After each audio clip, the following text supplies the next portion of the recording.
मनीष सिसोदिया, दिल्ली के farmer deputy chief minister और आम आदमी पार्टी के लीडर, एक ऐसा नाम है जो इस साल काफी चर्चित रहा है।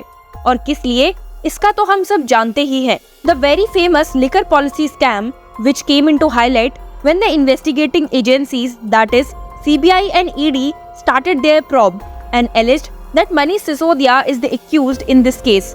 केस की पूरी डिटेल्स तो आप जानते ही हैं कि कैसे उनके ऊपर सीबीआई ने एक एफआईआर रजिस्टर करके उन्हें फरवरी में अरेस्ट कर लिया था, जिसके बाद ईडी ने भी उन पर मनी लॉन्ड्रिंग और करप्शन के चार्जेस लगाए थे।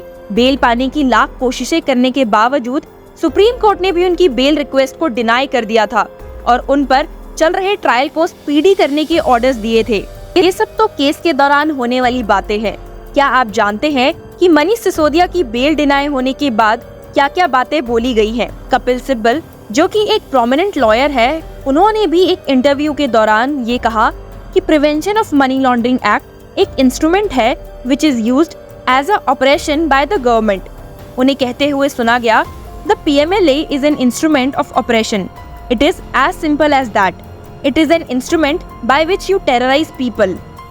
सिर्फ यही नहीं, मनीष सिसोदिया को बेल ना मिलने पर बहुत सारे लोगों द्वारा सुप्रीम कोर्ट के वर्डिक्ट को क्रिटिसाइज्ड और उसमें गलतियां निकालते हुए भी देखा गया। तो क्या थे वो एस्पेक्ट्स जो सुप्रीम कोर्ट ने मिस आउट किए और क्यों कपिल सिब्बल को इंटरव्यू के दौरान सरकार पर ऐसे हार्श रिमार्क्स देने पड़े?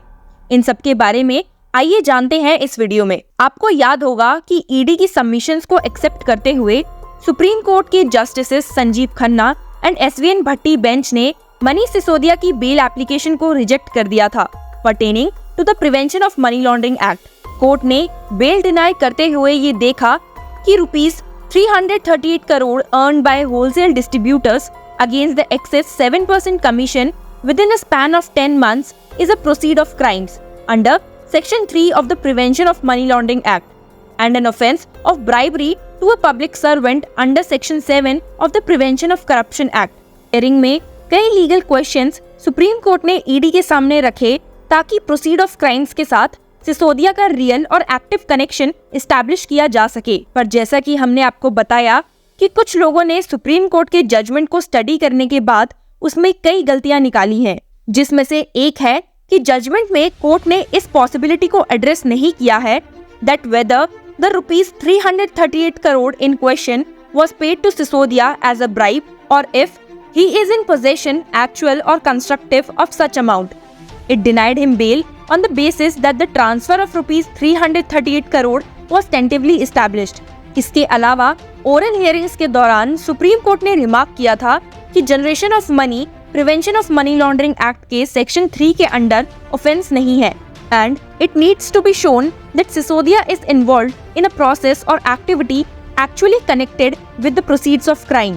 पर इंटरेस्टिंगली जजमेंट के पैरा 13 में कोर्ट ने ईडी के रेज्ड कंटेंशन की करेक्टनेस पर डाउट किया that the generation of proceeds of crime or use of the proceeds of crime itself amount to possession of proceeds of crime as the position is still unclear and not free from doubt in the light of Vijay Madan Lal Chaudhary case.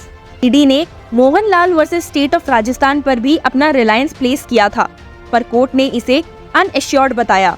अब note करने वाली बात ये है कि judgement के para 15 में the court while explaining the expression possession in the light of Mohan Lal observed that the stand of the ED as a constructive possession will be satisfied only if the dominion and the control criteria is satisfied।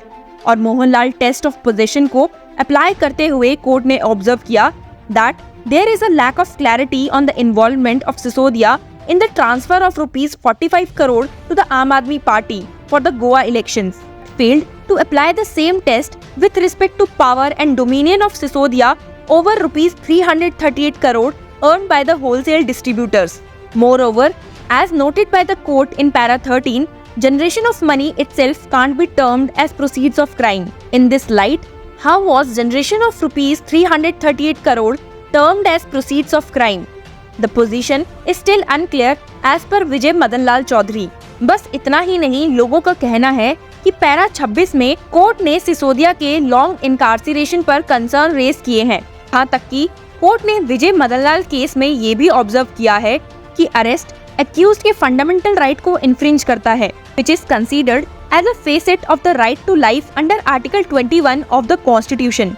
After carefully reading the judgment, it can be reasonably ascertained that the aforesaid observations rendered by the court are apparently contradictory to its decision to deny bail to Sisodia. Court के मानने के बाद कि फरवरी 2023 से Sisodia prolonged इनकार्सिरेशन में है, उनका trial अभी तक शुरू नहीं हुआ है, ईडी ने कोई डायरेक्ट और रियल एविडेंस नहीं दिया है उनके कनेक्शन को एस्टैब्लिश करने के लिए, और अप्रूवर दिनेश अरोड़ा के स्टेटमेंट के अलावा कुछ भी एविडेंस नहीं है जो सिसोदिया की इन्वॉल्वमेंट को शो करे। So in light of all this, what made the Supreme Court deny bail to Sisodia? This is the people's question. बाकी लोगों का तो पता नहीं, पर सीनियर एडवोकेट कपिल सिब्बल को एक इंटरव्यू में वेटरन जर्नलिस्ट निधि राजदान से बात करते हुए सुना गया। उनसे जब prevention of money laundering act 2002 के बारे में पूछा गया तो सिब्बल ने रिप्लाई किया कि लॉज को मिसयूज करने की इंटेंशन से नहीं बनाया गया था।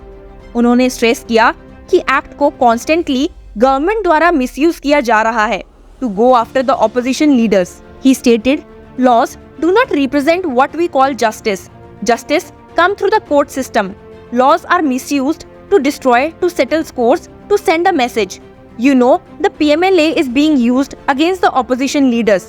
Justice only comes when the court stands up and say you can't do this. All this is now happening at the time of elections. In Chhattisgarh, in Jharkhand, in Rajasthan, in West Bengal, in Telangana, in Orissa, you name it. Every state where there is the opposition, you are having the same kind of problems. He even questioned with the exclamation, "What world are we living in? And we call ourselves the mother of democracy." Sibal कभी घुमा फिरा के बातें नहीं करते, वो हमेशा अपने ओपिनियंस बिना किसी प्रेशर के सामने रखते हैं, फिर चाहे वो किसी को अच्छे लगे या बुरे। तो ऐसे ही एक क्वेश्चन पर कि सुप्रीम कोर्ट ने PMLA और UAPA प्रोविजंस को अपहेल्ड और स्ट्रेंथन करने को कहा है इन रीसेंट रूलिंग्स, इस पे सिब्बल ने रिप्लाई किया, We talk about the rule of law, which is fundamental to democracy. In fact, in this country, there is only one rule, and there is no law. उन्हें देश में state of affairs पर grave concern दिखाते और statues के misuse पर कहते हुए सुना, I am very concerned and I am speaking out today, because today the situation in our country is anybody can be arrested at any time, and the will not give you bail. How are we going as a nation? How many times can you fight? Some people don't have the wherewithal to pay lawyers. Some of them are very poor and they suffer. In this state of affairs, what do you do as a lawyer? I ask myself this question quite frankly.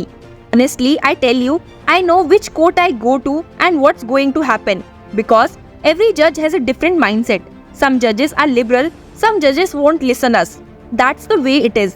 ऐसे और भी कई सवाल जवाब कपिल सिब्बल से किए गए थे with relation to other cases currently pending in Supreme Court with respect to PMLA, UAPA, hate speeches, etc. देखिए, ये तो एक सेटल्ड प्रिंसिपल ऑफ लॉ है कि बेल की हियरिंग सुनते समय कोर्ट को मिनी ट्रायल में नहीं घुसना चाहिए, and it is incumbent upon the court to carefully examine the material evidence, if any, placed on record by the prosecution.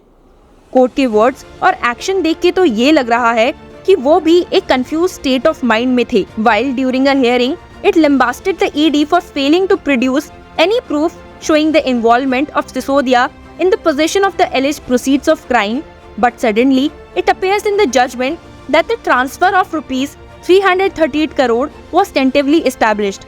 This is perhaps further negated by the court in para 13, where it noted that it is unclear whether generation of proceeds of crime itself amounts to possession or not. तो ये सारे pointers सच में सोचने पर मजबूर करते हैं कि क्या सुप्रीम कोर्ट की ऑब्जर्वेशंस और डिसीजन मनीष सिसोदिया केस में सही था? आपका क्या कहना है? Share with us in the comment section.